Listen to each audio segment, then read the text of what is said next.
2025ರಂದು ನಮ್ಮ ಮೂಲಭೂತ ಸೌಕರ್ಯಗಳು ಕಲ್ಪಿಸ್ಕೊಡ್ಬೇಕಾಗಿ ನಾವು ರಾಜ್ಯ ಸಂಘದಿಂದ ಗ್ರಾಮ ಆಡಳಿತಾಧಿಕಾರಿಗಳ ಕೇಂದ್ರ ಬೆಂಗಳೂರು ಸಂಘದವರ ಕರೆ ಕೊಟ್ಟಿದ್ದ ಮೇರೆಗೆ ನಾವು ಅನಿರ್ದಿಷ್ಟ ಮುಷ್ಕರವನ್ನು ಕೈಗೊಂಡಿದ್ದೀವಿ. ಇದರಲ್ಲಿ ನಮಗೆ ಮೊಬೈಲ್ ತಂತ್ರಾಂಶದಲ್ಲಿ ಮಾಡೋ ಆ್ಯಪ್ಗಳಾಗಲಿ ಮತ್ತು ಮೂಲಭೂತ ಸೌಲಭ್ಯಗಳು ಕಲ್ಪಿಸ್ಕೊಡ್ಬೇಕು ಅಂತೇಳಿ ನಮ್ಮ ರಾಜ್ಯ ಸಂಘದವರು 1ನೇ ಹಂತದ ಮುಷ್ಕರದಲ್ಲಿ ತಿಳಿಸಿ ಅದರ ಪ್ರಕಾರ ನಾವು ಮುಷ್ಕರವನ್ನು ಹಿಂಪಡೆದಿದ್ವಿ, ಸೌಲಭ್ಯ ಕಲ್ಪಿಸ್ತಾರೆ ಅಂತೇಳಿ. ಇದುವರೆಗೂ ನಮ್ಗೆ ಯಾವುದೇ ಥರ ಮೂಲಭೂತ ಸೌಲಭ್ಯಗಳು ಕಲ್ಪಿಸ್ದಿರೋ ಕಾರಣಕ್ಕಾಗಿ ನಮ್ಮ ರಾಜ್ಯ ಸಂಘದವರು ಕರೆ ಕೊಟ್ಟಿರೋ ಮೇರೆಗೆ ನಾವು ತಾಲೂಕು ಕಚೇರಿ ಮುಂಭಾಗದಲ್ಲಿ 3 ದಿವಸ ಮೌನ ಮುಷ್ಕರವನ್ನು ಕೈಗೊಳ್ತಾ ಇದ್ದೀವಿ.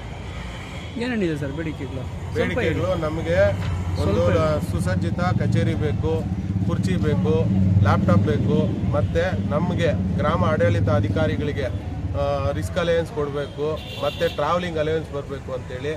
ಮತ್ತು ನಮ್ಮ ಮೂಲಭೂತ ಸೌಕರ್ಯಗಳ ಇವಾಗ ಮೊಬೈಲ್ ಆ್ಯಪ್ಗಳಲ್ಲಿ ನಮಗೆ 21 ಆ್ಯಪ್ ಇದೆ. ಆ 21 ಆ್ಯಪ್ನು ನಾವು ಸುಸಜ್ಜಿತವಾಗಿ ಮಾಡಬೇಕು ಅಂದರೆ ನಮಗೆ ಅದಕ್ಕೆ ತಕ್ಕಂಥ ಮೊಬೈಲ್ ಕೊಡಬೇಕು. ಈ ಬೇಡಿಕೆಗಳನ್ನ ಈಡೇರಿಸಬೇಕು ಅಂತೇಳಿ ನಾವು ಸರ್ಕಾರದ ಮುಂದೆ 32 ಬೇಡಿಕೆಗಳಿಟ್ಟು ಆ 32 ಬೇಡಿಕೆಗಳಲ್ಲಿ ನಮಗೆ ಯಾವ ಬೇಡಿಕೆಗಳೂ ಈಡೇರಲಿಲ್ಲ ಅನ್ನೋ ಕಾರಣಕ್ಕೆ 2ನೇ ಹಂತದ ಮುಷ್ಕರವನ್ನು ಕೈಗೊಂಡಿದ್ದೀವಿ.